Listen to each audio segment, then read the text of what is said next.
So there will be one like this. So I'll give you basically a different crystal structure here. I'll give you the A's, and then I want you to basically follow through the entire argument like before. Okay? Make sense? And it's pretty much just gonna all the parts here, just basically change it with the new stuff, and that's what it's gonna be. Okay? Questions with that? Okay, so with that said, let's go on with our Bohr atom stuff. So we want to take the Bohr atom, and I want to make it actually more general. So we want to account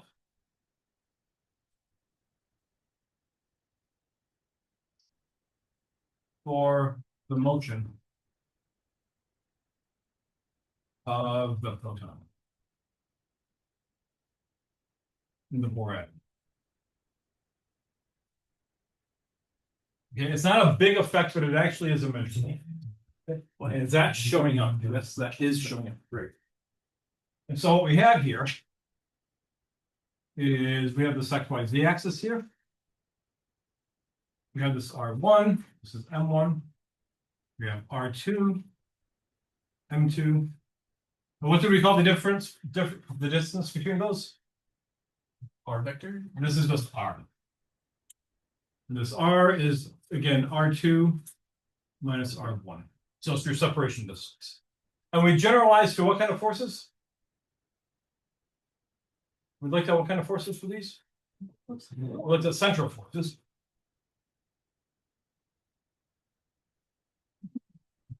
We said a central force is going to be any force that only depends on Separation distance. the separation distance. So this right here only depends on the actual separation distance. Further, that force is always directed. I mean, can the force go like this? No, it can only be along this line here. So we call this, we put an R unit marker here like this, and we put a plus or minus, meaning it might be attractive or repulsive here like this. And that's what a central force is. Okay, what are the main central forces we have in life? Gravitational force? Coulombic force? Spring. They're the main things we have in life that are going to use. A little bit later on, I'll mention something else. I mentioned for those people doing molecular dynamics, there's another one that is used. I should put that. That's not a big one. Questions to that. And so what we want to do, we also specify the center of mass. And so how did we define the center of mass? It's a weighted sum of what? And their positions. So we take the position R1, we weight it by the mass there M1. Then we take the position R2 and we weight it by the position of the mass there. And then we divide that by the sum of the masses. Instead in this case here, that's going to be someplace, I don't know where it is. I'm going to say it's going to be here. Put a little X there. This is my R. What we want to do is we want to switch from R1 and R2 to the relative coordinate and R. So we did that last time. I'm not going to go through the calculation again. I'm just going to write it down. Okay. I don't remember what the R1 was what? Capital R, is this plus or minus? Minus M2R over M. What is capital M? The sum of the masses. So this guy right down here. M1 plus M2 is by definition the total mass. And then the body R2 is an R plus M1R over M. Is that correct? I think that should be correct. Okay. And what we want to do, we want to convert the kinetic energy of that system to these variables. So we want to rewrite the kinetic energy of this two mass system in terms of R in capital. Okay.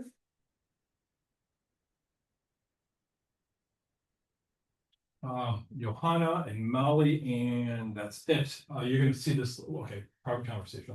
When we do fourth order run the cutoff, one of the main things we're going to look at is actually the central body. Gravitation. I mean, I should apply this to gravitation. You're going to be seeing this. When you're going to say, I've seen this before. And private conversation. So let's start this off. So let's write kinetic energy, which is always now for the rest of our lives. Capital T is 1/2 m1 v squared. Was I using that v for last time? I think I was using that script v. Plus 1/2 m2. Okay, so what I want to do is we will see. We will now prove. Okay, T can be rewritten as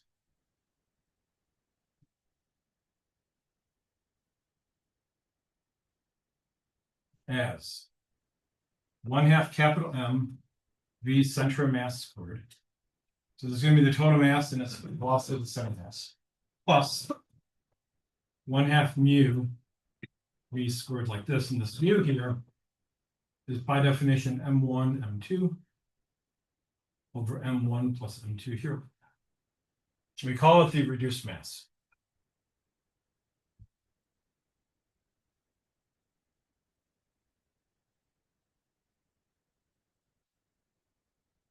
And this v here is the velocity of R.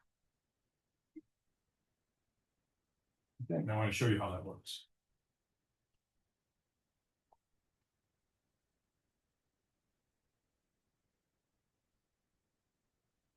Oh no.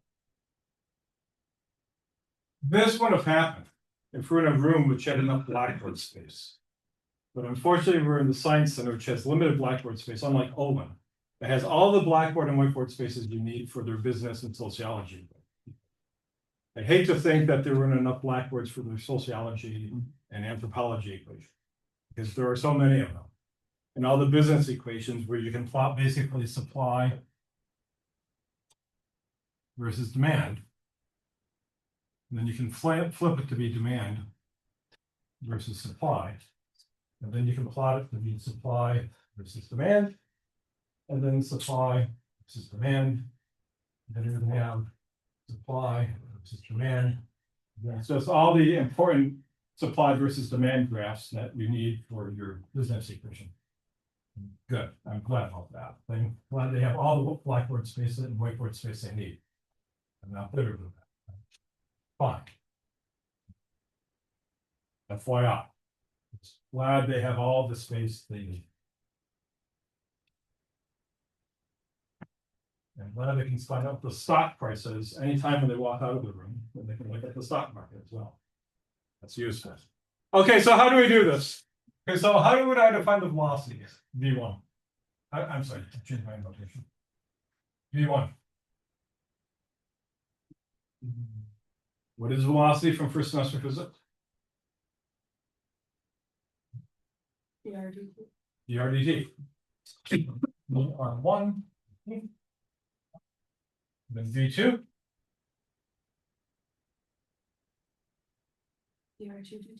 dR2dt. Okay, now here's where it gets fun. So what is going to be then V1 squared?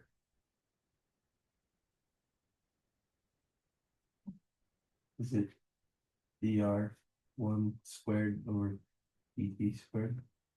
Or is it like d squared r1? Oh, what does it mean? What does it mean? This is a vector. How do I go from a vector to this? Magnitude. More? I doubt about it. Okay. This is really V1 vector dot V1 vector. Why? What's it not about?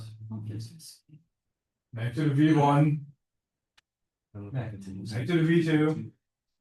What's the angle between the two? Cosine of 0. This is 1. This right here, they're the same, so this just becomes your V1. Okay. So what we're going to do, we're going to take these and put them into there. So let's do that.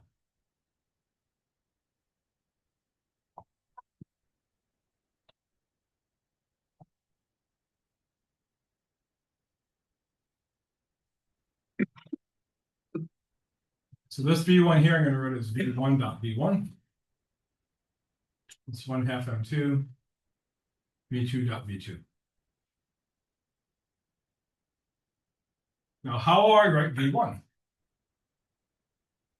I'm going to give you a new notation here as well. Another way of writing a time derivative is with a dot.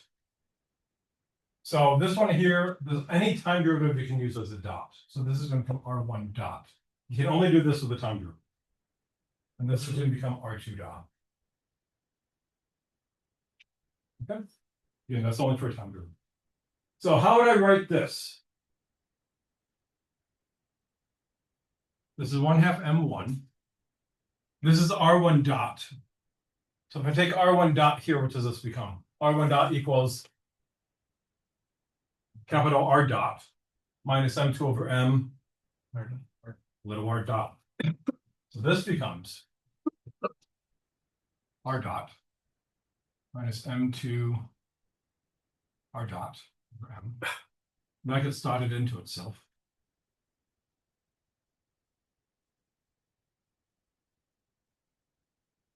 Does this have an name here? That's going to be the velocity of the center of mass. And this has a name too. This one here is going to be the velocity of that relative coordinate. You know what speed they're moving apart from each other with this. You know, plus 1/2 M2.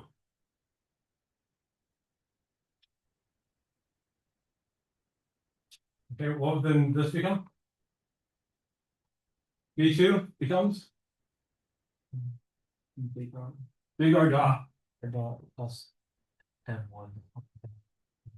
M1 R dot over big M. Dot. Same thing.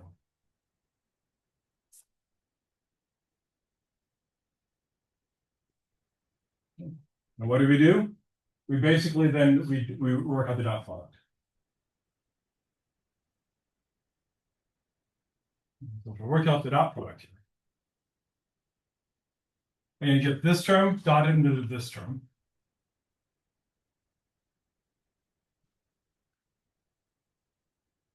This term dotted into this term.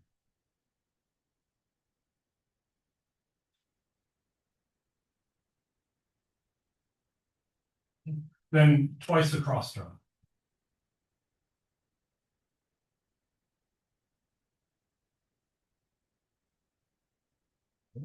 Now I have this term here, and I get the exact same. I get this dotted this.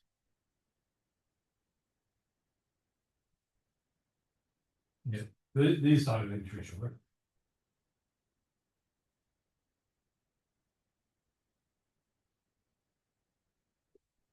And then twice the cross term.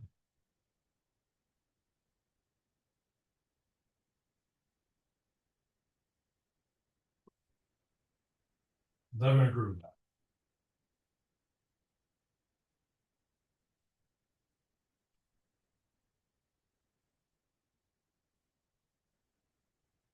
Confirmation.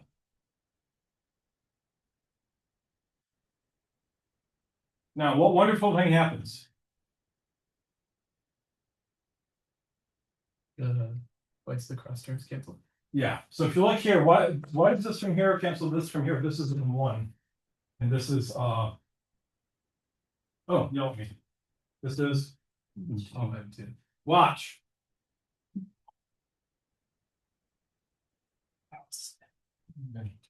Try that with PowerPoint. Okay, you can't. Okay. Oh.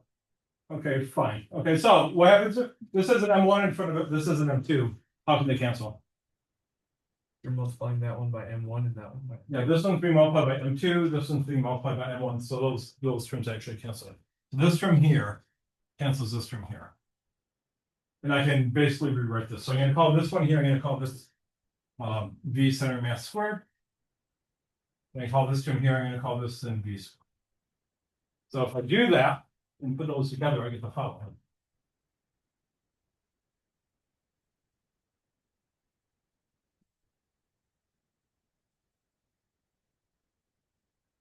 And you get this term and that term, so this is gonna become M1 plus M2. Big center mass here squared. Plus, what do I have? I'm gonna have 1/2 M1 M2 squared. There's a big M squared here. Plus then this guy over here. M2 M1 squared, big M squared, and this is all times 6. That's just grouping like things.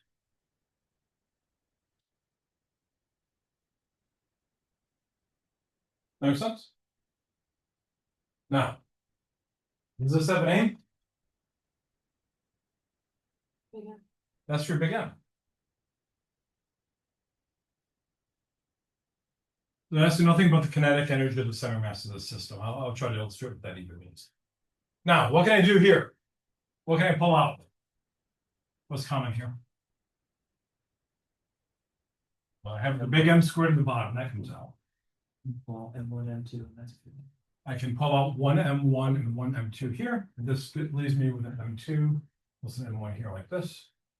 And this is big M, which cancels my buddy here. And I'm left with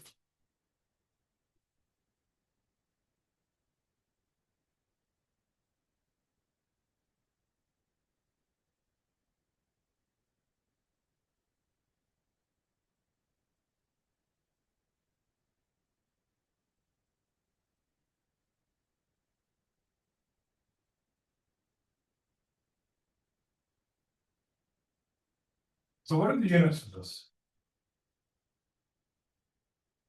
Units of Units. yeah, Joules. yeah, Joules. yeah, Energy. yeah. It's right here. Mass. Thank you. All right. A mass times a mass is mass squared. Mass plus mass is mass. Mass squared over mass is mass. So units of mass. Oh, I thought you said of the whole thing. The T, not just. This right here, then we define this to be then mu the reduced mass.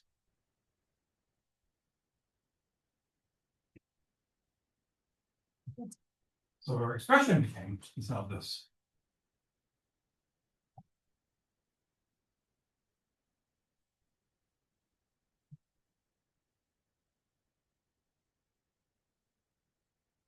So we get this 1/2 M v center mass here squared.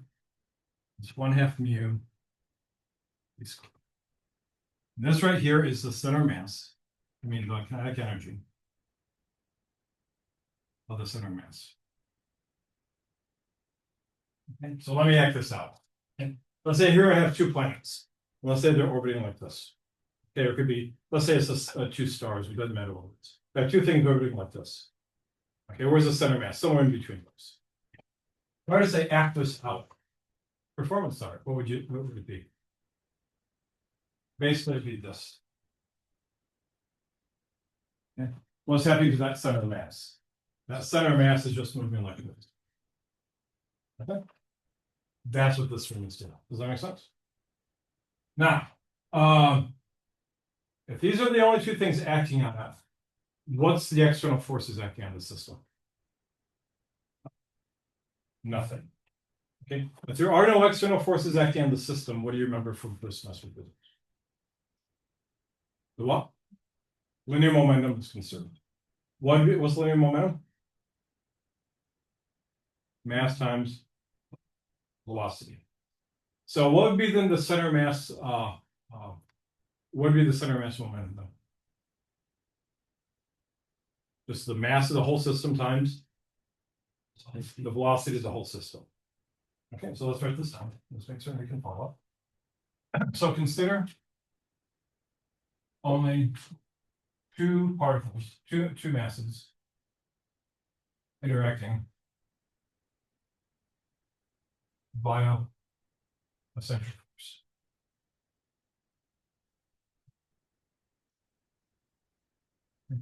Since there are no external forces acting on the system,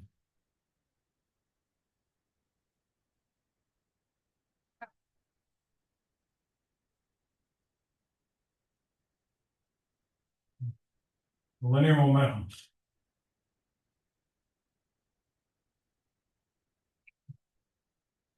of the system, d center mass, it's constant. Okay. That's a result from first semester physics. So your linear momentum is going to be the mass of the whole system times your velocity of the center mass. This is a constant. So what does it mean then about the velocity of the center mass? It's a constant as well.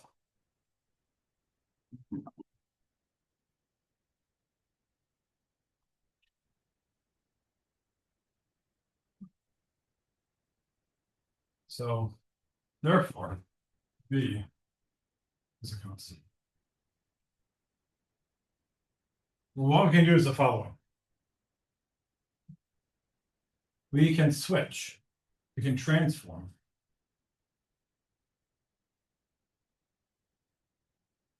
to a coordinate system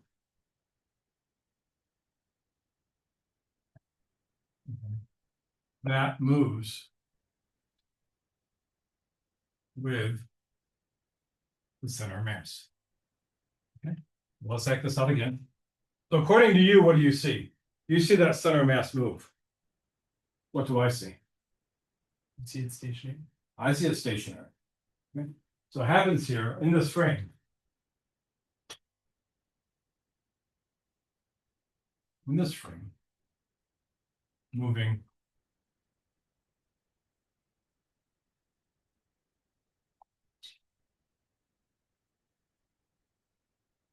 with the center mass.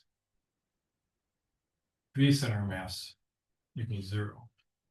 In the kinetic energy of the system becomes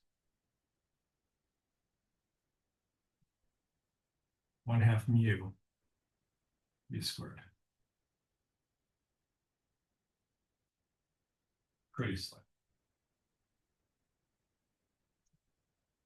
Okay. Now, what does that look like? This looks like how many objects? One. Of mass what?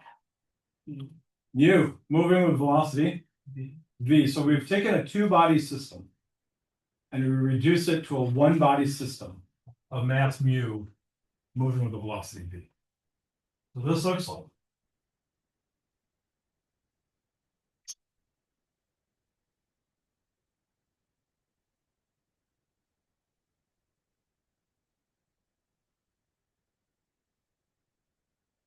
this. Looks like a one-body system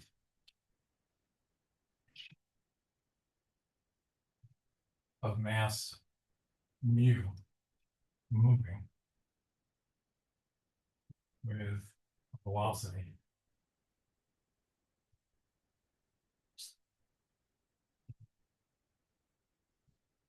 We've gone to a two-body system to a one-body system.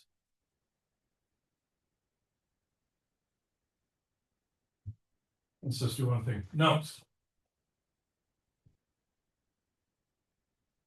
For the hydrogen atom, mu is essentially what would it be? So what would this be for the hydrogen atom? We take the mass of the electron times the mass of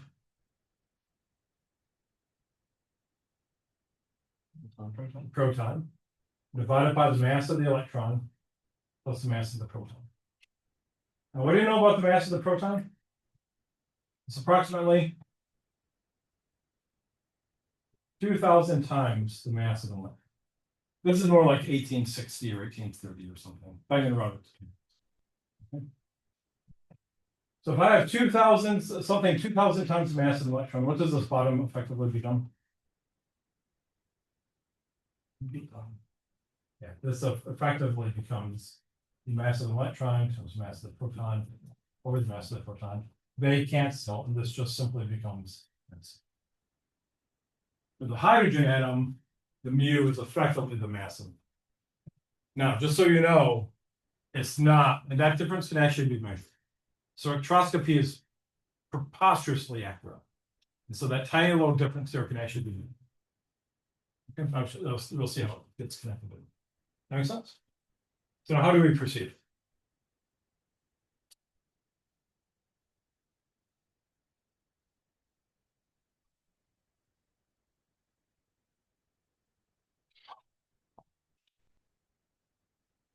So, and daily homework next. Whatever it is, you will prove.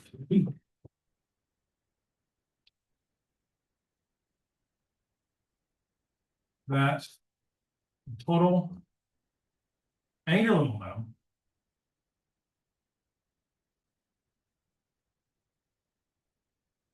of the system L equals R1 cross P1 plus R2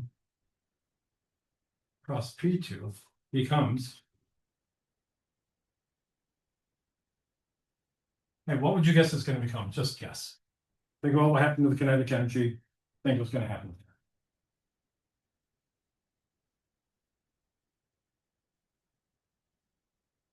Just R cross P. Which R and which P? No. What happened to the kinetic energy? The kinetic energy of M1 and M2. Then what did it become? Get the kinetic energy of the center mass plus kinetic energy of the reduced mass. What do you think this is going to become? And you're going to work it out. You're just going to do direct substitution. Close. Excellent. It becomes the center mass coordinate crossed into P center mass plus R cross little p, where little p is mu times v. Excellent. Good. Okay, that's so it's going to become. Which is what you'd guess, right? And it's just direct substitution of pops right out. Hey, what are we going to do to this fellow here? What did we do to it in the kinetic energy? Make it sense of perspective where the center of mass looks stationary, so it's going to end up resulting in the second part. Yes, we're going to kill this term because we're going to go into that same coordinate system and then kill this. What's going to happen here?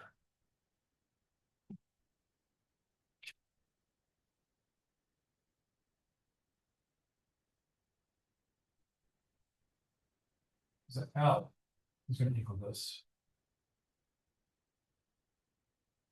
Okay. Further, starts with the letter F. You have a shell. Got the total torque.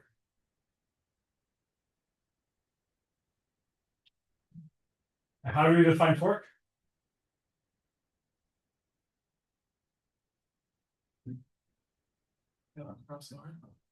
R cross R cross F. So this is going to be R1 cross the force that 2 exerts on 1 plus, so that's going to be the torque on particle 1. R2 cross force that 1 exerts on 2, okay, is 0 for a central force.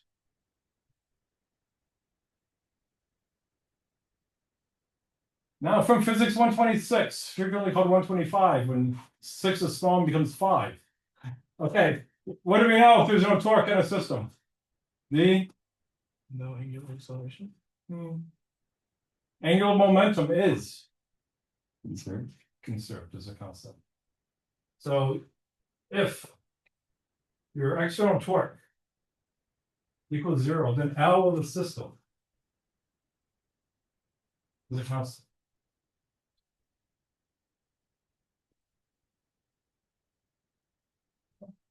L is a vector. What does it mean then about the motion of the system over here?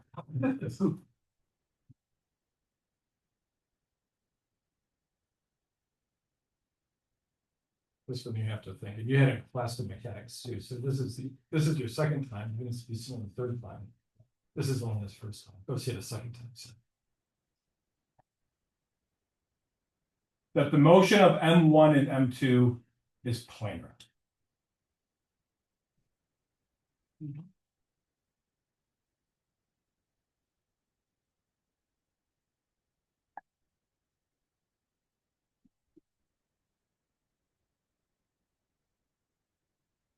Since L is the constant. The direction of L is fixed. So R and P here, these two vectors here, must lie in a plane.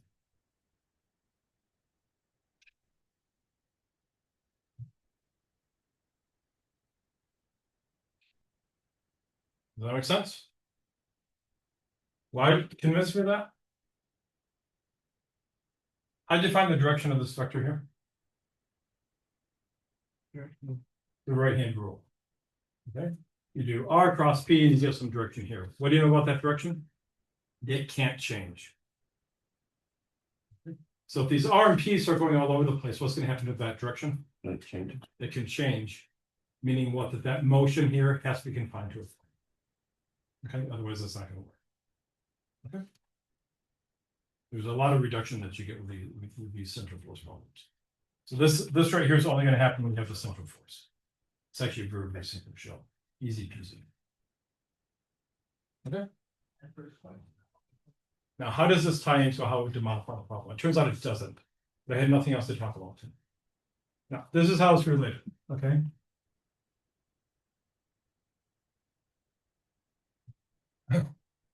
This means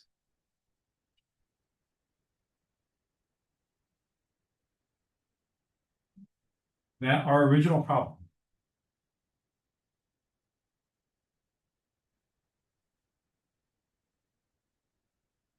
this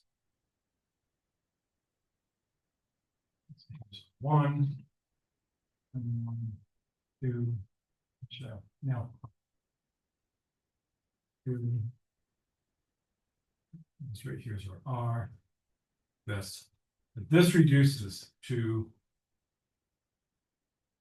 a one-body problem like that. And that motion is contained in a plane.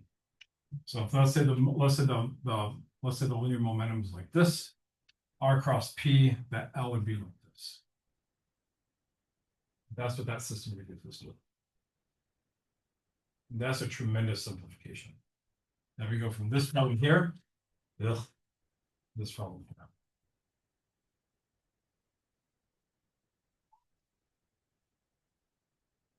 Like that handout I gave you from that chapter 4, they go into a little bit of this, but I'm giving you significantly more detail.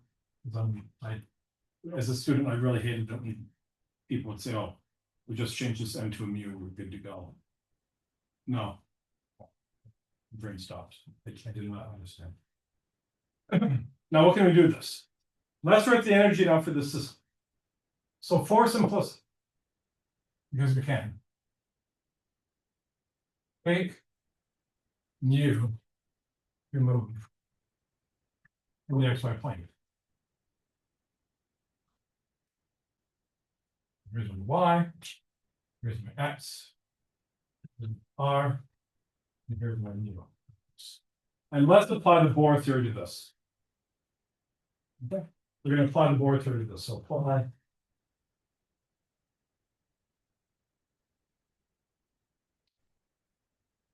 Bohr's theory. It's gonna go exactly like what we had before, there's no vertical ones. Is this, am I blurry or am I not blurry? I am not blurry, that's good.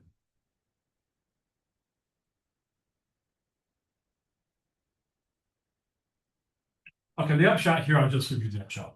The upshot here is you're gonna get the exact same equations we had before, but instead of having a little mass m for the mass of the electron, it gets replaced by mu. You're gonna get the exact same equations with the mu. You'd say, well, really? That's all you do? Well, it's gonna benefit us a lot, because I'm gonna show you a trick. If you don't use this trick, you have hours of work and well, a lot of time in doing calculations. But there's a tiny little trick where I can then modify this problem, and you can basically write down basically energy level diagrams or anything that's connected with this. But you have to do it in a certain way. This is why I'm doing this. Okay, so let's start off with this. So we have the energy.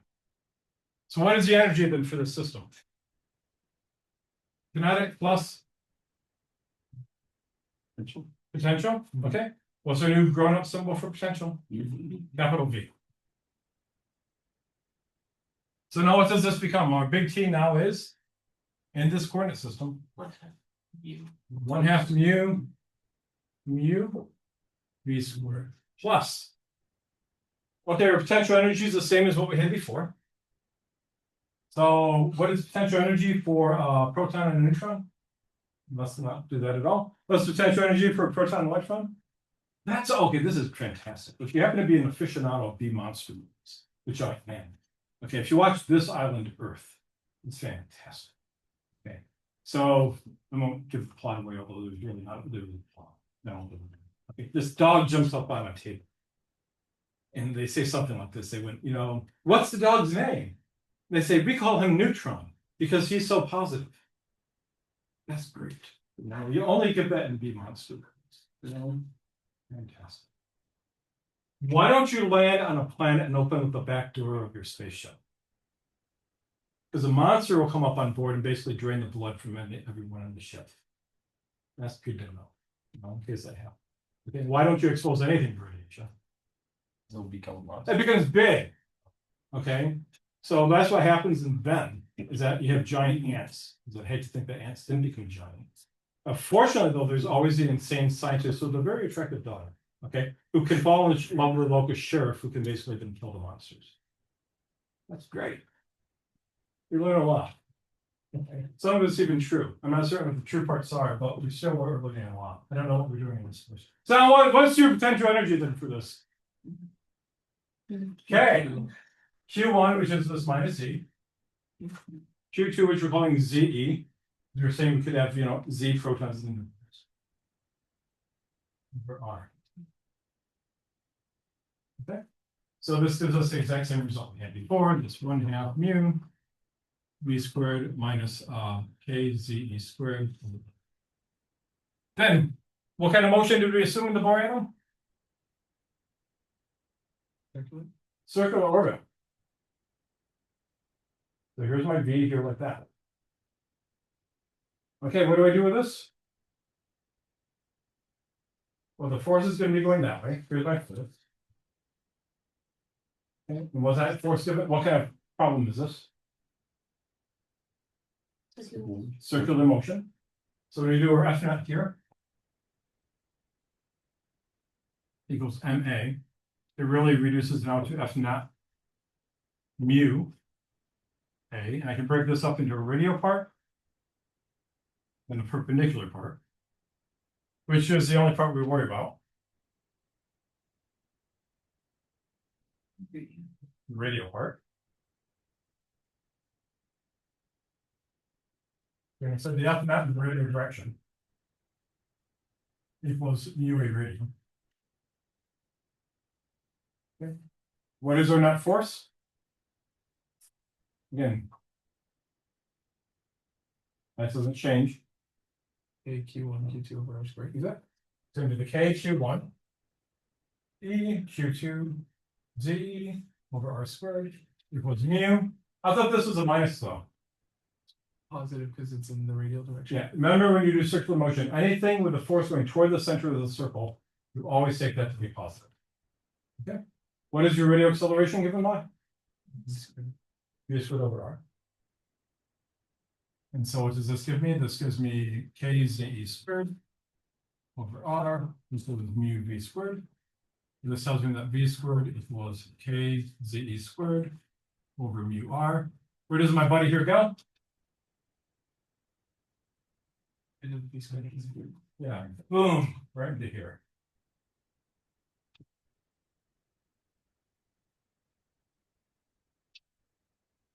That gives me E equals 1/2 mu times k z e squared over mu r.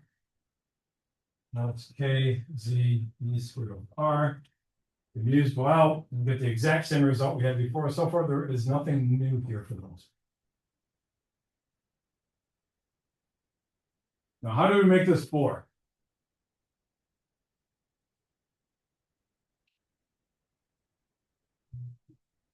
Z equals 1. What is the condition for this not to orbit not to decay? It's beginning with the right. A certain. Oh. Get rid of that pronoun. Get rid of the word it. Pronouns are bad. Job. Yes. Has to be in the like stable. Okay, so how do you do that? Interesting equation. Angular momentum is must be It's, right? n times h1.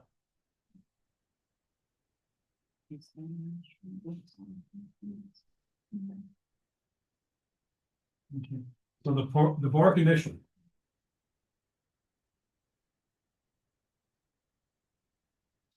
The stable orbitals. Is that L equals NH bar. Hey, what does my L become? What are you going to show now? Daily homework next. Okay, so you become R crossed P. Where this is going to be R crossed, what is our P now? U V. Okay. It's going to reduce just to get our picture, our cartoon picture is this. This is our R. This is everybody mu. Here's our circular orbit. And here's my P. So the linear momentum for this is mu V. Looking at the magnitude here. Since this is a circular orbit, what can we do with this? R and the V are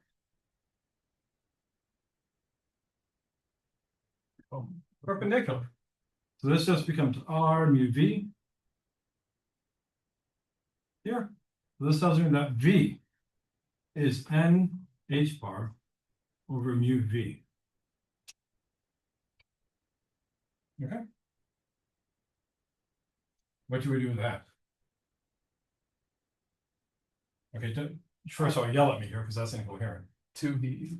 Okay. Watch.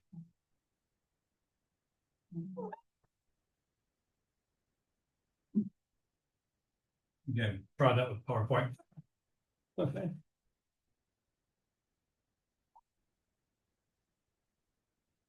Stealth mode. Okay, so where does this go? Stealth. No rumor can detect.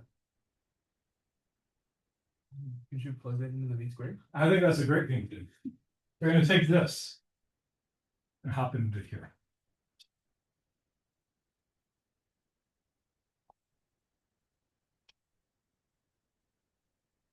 So what does this give me? This just tells me that the V squared is my buddy here squared.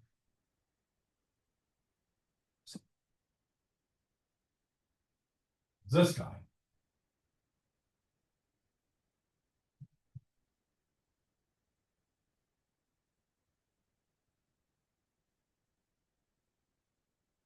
Which is what? N squared H bar squared. Mu squared R squared. K Z E squared over R. Mu. And take the R squared over here, everything else to the other side.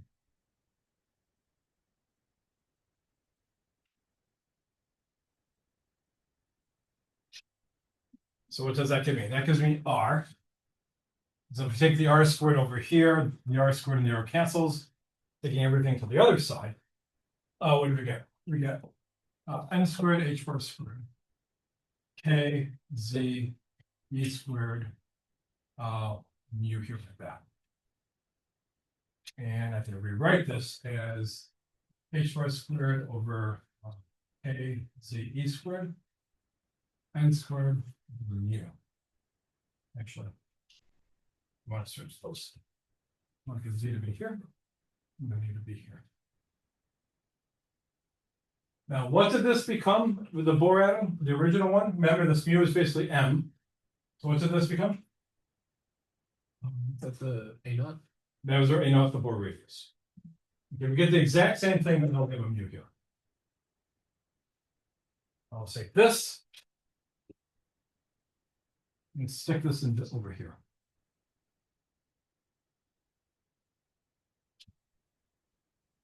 So we're going to get the exact same result we had before, but instead of having an m, we have a mu. So we get minus k z e squared over 2. And here's my buddy R.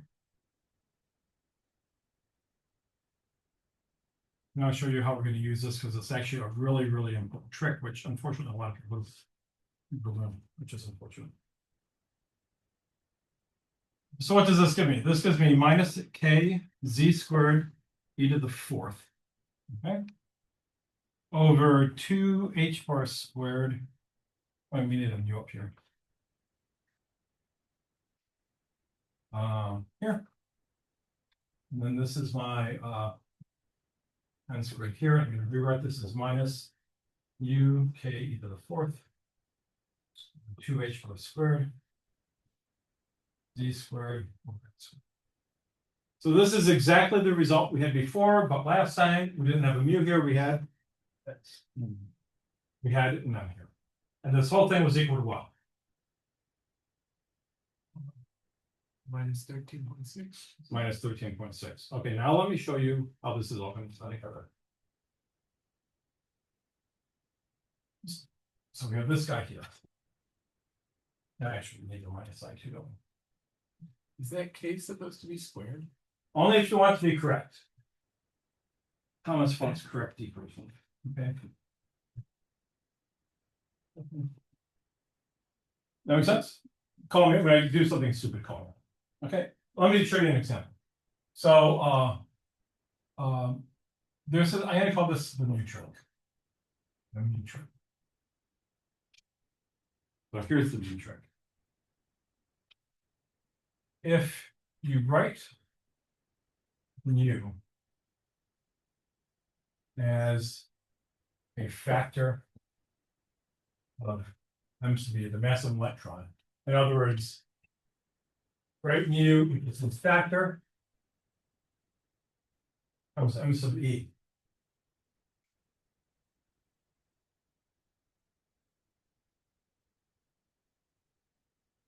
Then you can use the energy is going to be minus that factor times 13.6 d squared over n squared. So it's just the old result we had before. It's multiplied by this factor. And your Bohr radius is going to be this A naught n squared over z. This is going to be divided by this. So you can use the exact same equations you had before. You don't have to do anything to it. You just have to figure out what this factor is. Okay. So let me kind of show you why this works. You might already see it.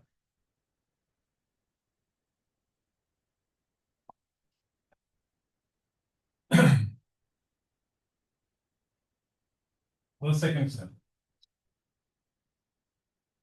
What is the energy level diagram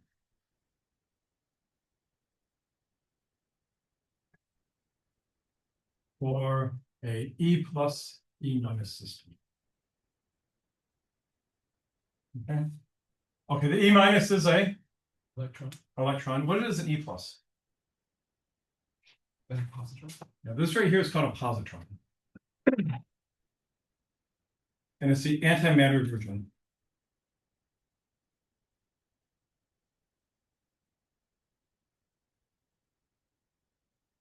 Of an electron. Antimatter exists, it's just not something from Star Trek, it was actually predicted. I'll explain later on what it is, don't worry about it right now. It's just, it's there. So the question is, we have this right here, we have this system here. Now an energy level diagram from this.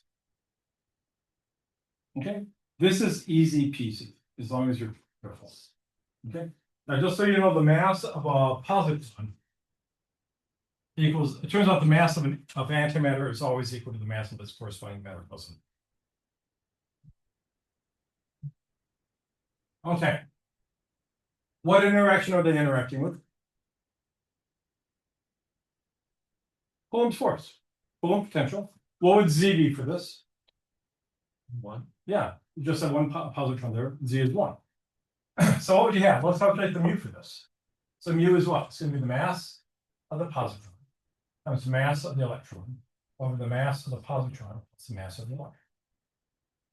What does this equal?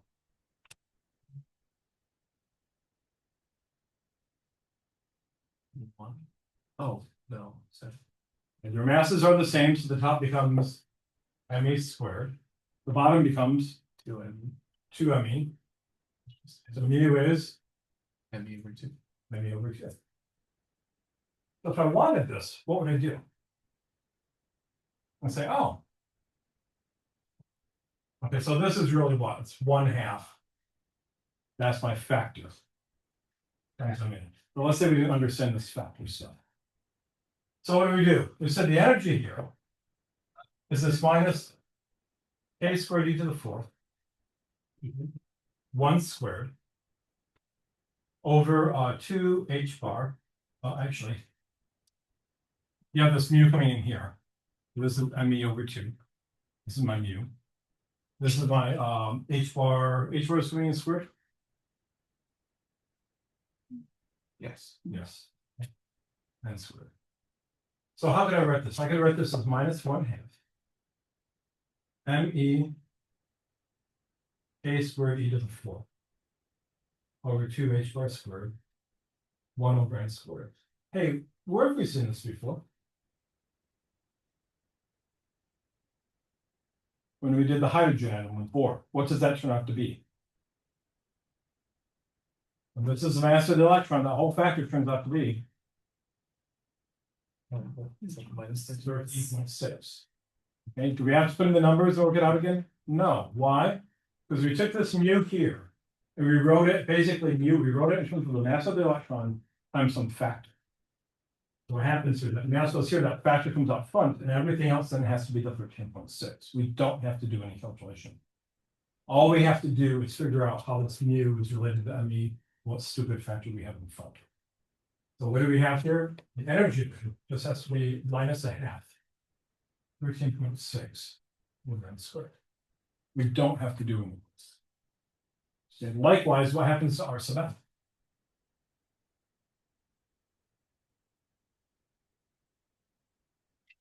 R sub n was what? It was this, I don't know, this was here, there was a z here, there was a n squared here, there's some stuff, there's a k, there's e squared here, there's a mu here, was there 2? No, there was not a 2. Is it this? Yes. Here's that one. That. So what do we have here? So this is going to be our h bar squared over k e squared mass of the electron over 2. Okay. Here like that. So I can write this as what? I can pull out the factor.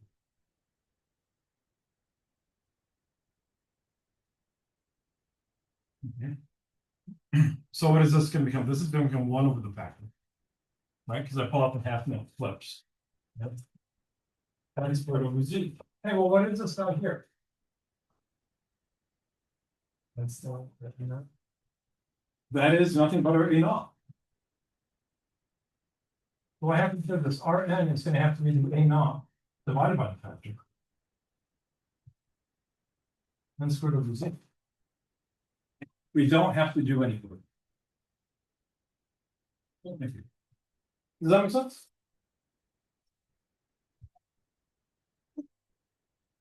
Questions? Now, what would happen to the hydrogen atom if we could do it properly? So first of all, let's actually calculate what that film factor is. Okay, I'm going to take the mass of the electron, mass of a proton. Okay, what's the mass of a proton in terms of kilograms? 1.6. 7. Actually, let's just do it. I'll just take the ratio of the rest masses. It's good, like so cancel. So take, well, okay, what's the rest mass of a proton? 938. Okay. What is the rest mass of an electron? 0.511. 0.511. So take that ratio here. It's 1,300 and 4,000 divided by 73.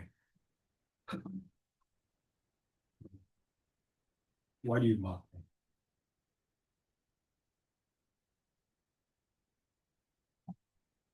Okay, let's just talk about technology. You know, technology is fun when it does what technology should. When it doesn't, it's remarkably frustrating. Okay, does somebody have a calculator that's not going to do something stupid?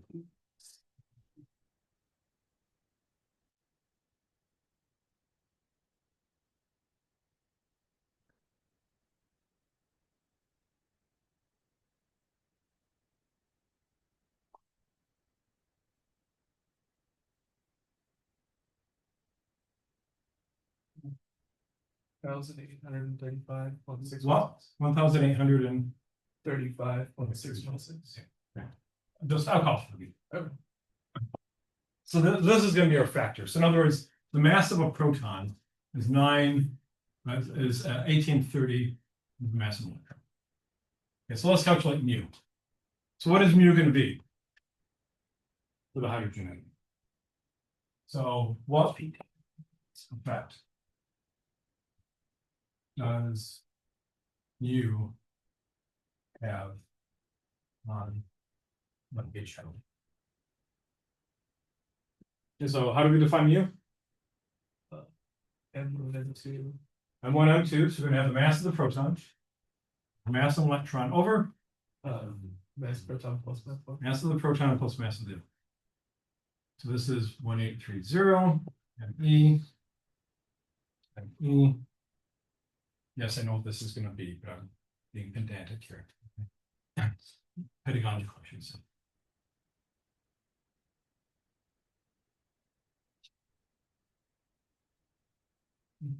So what does this give me? This gives me 1830 over 1831 times MC. Okay, what is this? It's basically 1, I know, but actually work it out.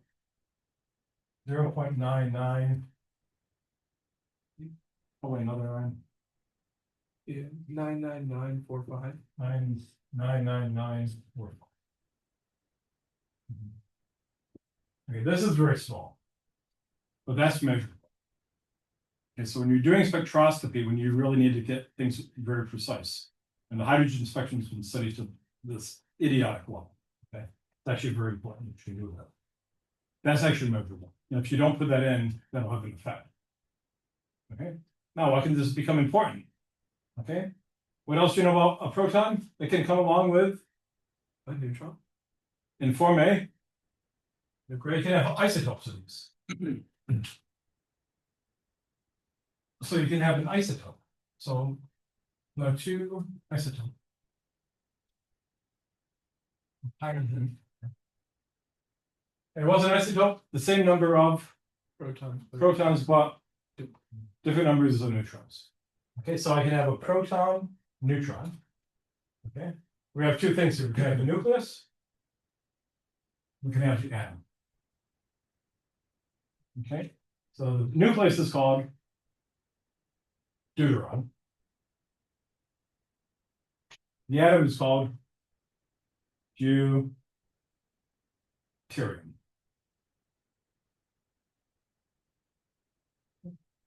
I also have a proton, neutron, neutron.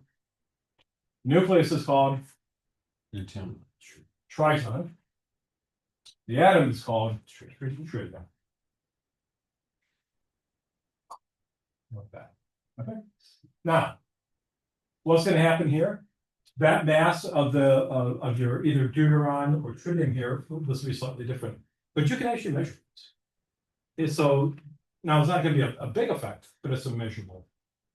So when you're doing spectroscopy at really, really high levels here, that people actually do, it's very important in particle physics and other things. You can actually detect the mass difference here. Okay, makes sense. What would happen if I replace the electron with a muon?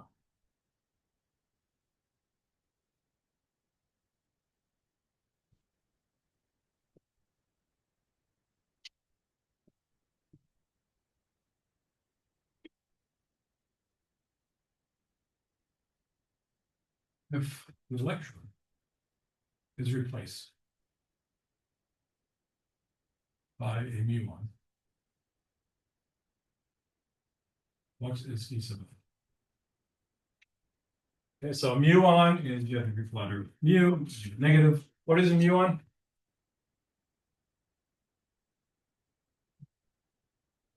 Electron pass the proton.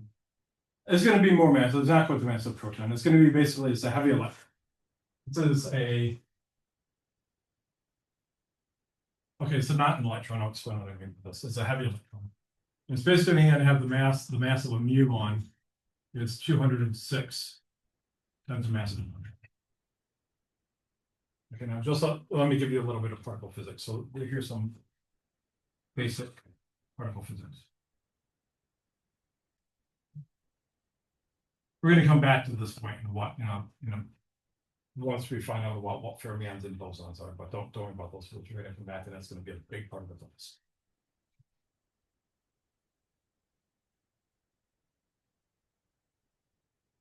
Okay, it turns out in nature,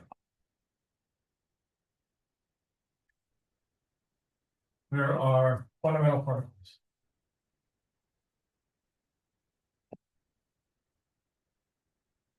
called leptons.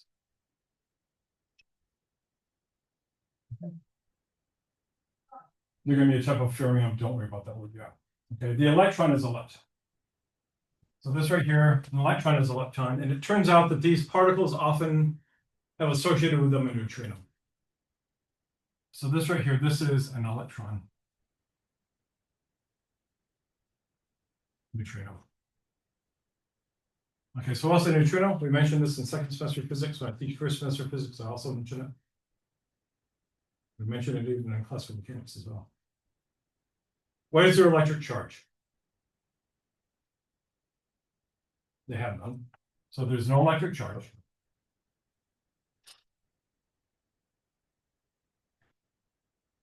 I'm going to tell you a lie here, but it's not that bad. What are their masses? So we I'm going to say 0, but I've told you a lie. It turns out they do have a mass, but it's very small. I'm going to call it 0. And I said their masses. Turns out it's important that they have a mass that actually gives rise to something referred to as the vodka signature. It's actually called that. That's important. And they travel the speed of light in barely interactive matter. They travel the speed of light. They travel at sea in barely interactive matter.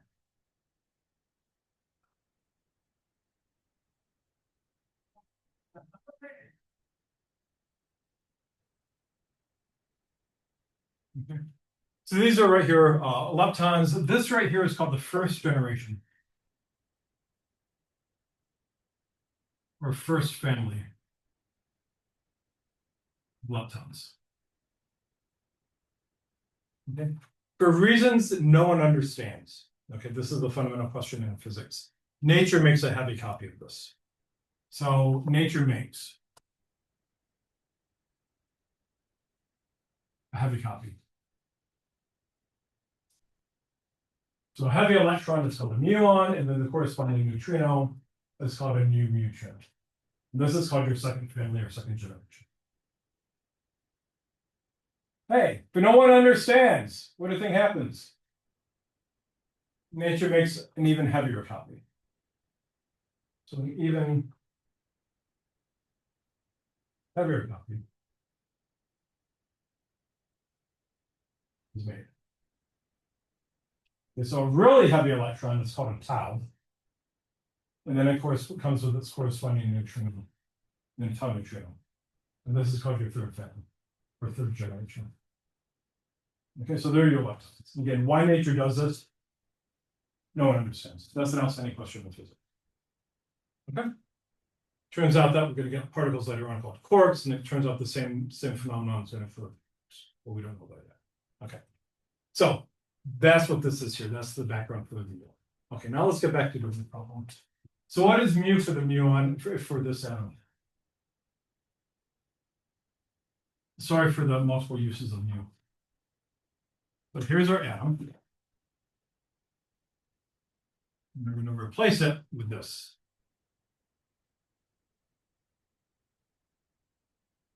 The question is, what is the mu for this?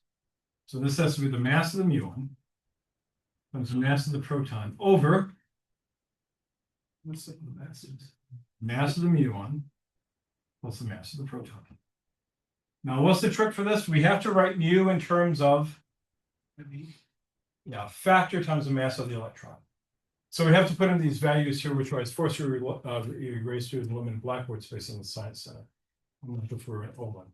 Okay, so this would be 207 times the mass of the electron. Well, what did we say is the mass of a proton? 1830. 1830. Oh, that reminds me. I told you in general physics 126 how to know e to 20 like 14 decimal places. What's this reminds me of this because of the date? Okay, this is let me finish this and I'll give you the thing. Okay, so this is what this is 207 times the mass of an electron plus 1830 times the mass of an electron. So what we have here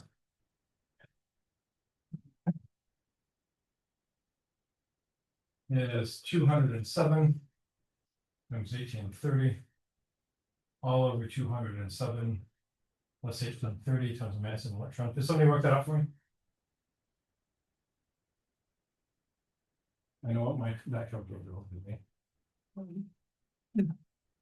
I got 185.96. 185.96? Yeah. I'm just gonna put it 6. 186 times MCD. So what would have to be the energy level diagrams for this atom? These are called exotic atoms. The end would have to be what? Minus 186 times 13.6. Z is 1 over n squared. That's what the energy level diagrams have to do. Okay, and that actually works really well. Now, okay, this is completely unrelated. You don't have to put it down. Okay.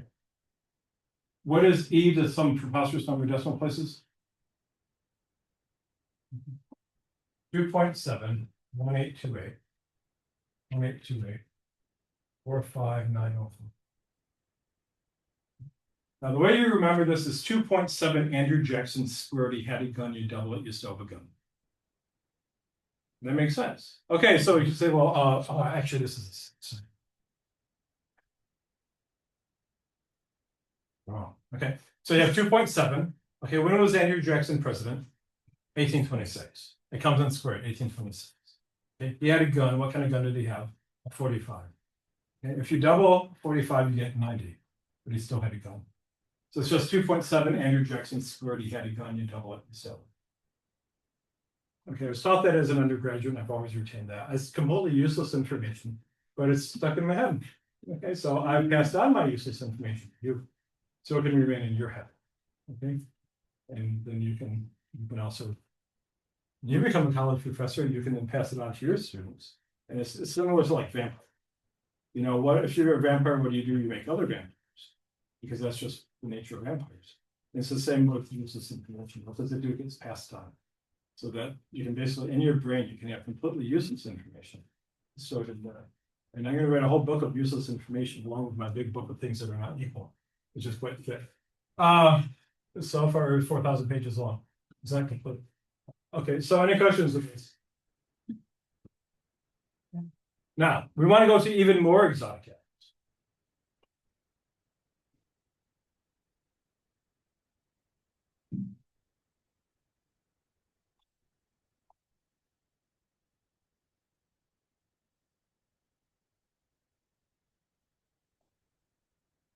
So suppose we have two objects interacting via a central force. That is not Coulombic. In other words, the potential here does not equal K Q1 Q2 over R squared. Yes, that doesn't do that at all over R. Let's say instead, let's say V equals some constant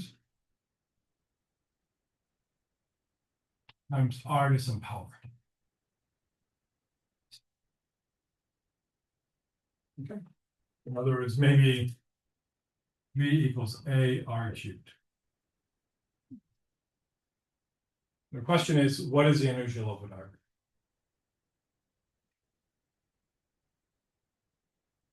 What's E sub M for this atom?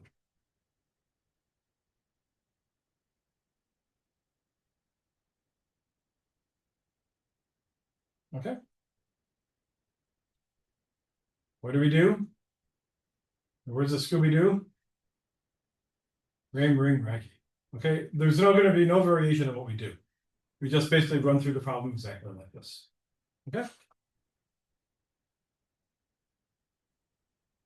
Just so you know, my cats who wrote all my exams for me really like these questions. And so this will be on the second test, and I can guarantee you, my cats always guarantee you that a problem like this would be on the exam, on the second exam. My cats love problems. It makes them satisfied. They feel complete. And their catness. Which is the fundamental nature of cats is catness. Which is why a chair is not a cat. Because the nature of a chair is not that cat. Cats have catness, chairs have chairness. Not like Aristotle. Okay, so it makes me happy, but complete. Why? Because I'm human and this is what we do. Okay, what are we doing? We're gonna work out this problem here. So our energy is what? 1/2 mu v squared. 1/2 mu v squared. Plus, what is our potential energy now? AR cubed. It's not this. So it's going to be, again, we're still saying that's the energy of your kinetic plus potential. Our kinetic now is still this because it's a central force. And the potential energy is AR cubed. Okay. Now, what are we going to have for this? Here's our mu, here's our R. Our mu. Remember, when we did the circle, when we did the Bohr atom, we always assume circular orbits. And so, what are we going to do? F that equals MA. Yeah, we're going to say F now equals mu A. We're going to look at actually the radial force. That clock's against me. It's always against me at the same time every day. I don't know why. Every class is always at the same time.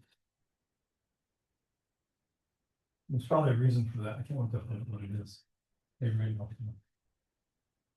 then the question is, this part here becomes our mu v squared over r, just like before. Now I'll leave you with this. We'll deal with this on Friday.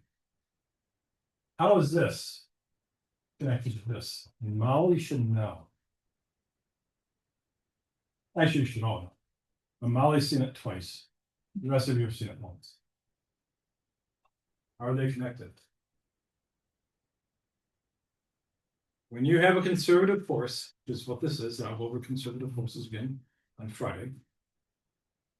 How is conservative force related to a potential?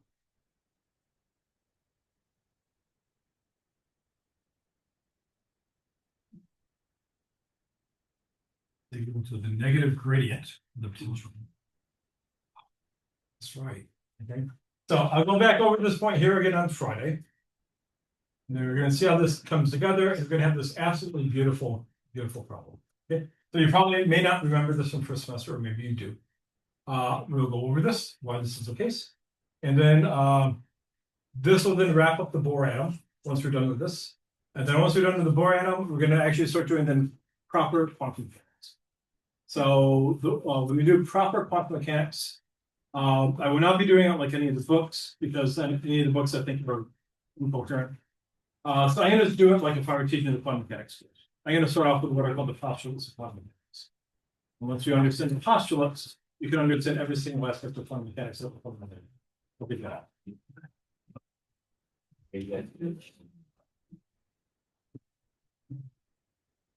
Wow.